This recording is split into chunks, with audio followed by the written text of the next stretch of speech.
महत्त्वाची बातमी आहे पुणेकरांसाठी। पुणे शहरामधील काही भागांमधील वीज पुरवठा उद्या बंद असणार आहे आणि शिवाजीनगर ते हिंजवडी मार्गावरील पुणे मेट्रोच्या कामासाठी हा वीज पुरवठा बंद करण्यात येणार आहे। सकाळी 8 वाजल्यापासून ते दुपारी 4 वाजेपर्यंत हा वीज पुरवठा बंद होणार आहे, बंद राहणार आहे अशी माहिती पुण्यामधील काही भाग आहेत, शहरामधील काही भाग आहेत आणि त्यामध्ये हा वीज पुरवठा उद्या बंद असणार आहे। शिवाजीनगर ते हिंजवडी मार्गावरील पुणे मेट्रोच्या कामासाठी हा वीज पुरवठा बंद करण्यात येणार आहे आणि पुण्यामधील डेक्कन, नारायणपेठ आणि औंधमधील वीज पुरवठा उद्या बंद राहणार आहे। बंद कधी राहणार आहे तर सकाळी 8 वाजल्यापासून ते दुपारी 4 वाजेपर्यंत हा वीज पुरवठा बंद असेल। बातमी पाहतोय पुण्यातून। मेट्रोचं काम सुरू आहे आणि याच मेट्रोच्या कामासाठी सकाळी 8 वाजल्यापासून ते दुपारी 4 वाजेपर्यंत वीज पुरवठा बंद असल्याची माहिती पुण्यातून।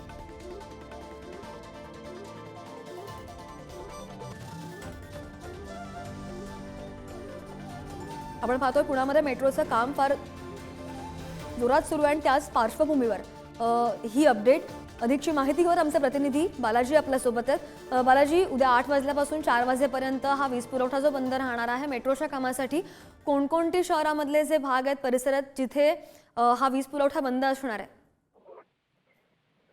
मेट्रोचं काम जे आहे मोठ्या लाईन्स आहेत त्या इलेक्ट्रिक त्या टाकण्याचं काम सुरू करण्यात आलंय। त्या संदर्भातला मेट्रो संदर्भात हा सगळं काम जे आहे ते सुरू करण्यात आल्याने हा लाईट पुरवठा बंद असणार आहे। हा जो भाग आहे हा साधारणपणे शिवाजीनगर आहे, त्याचबरोबर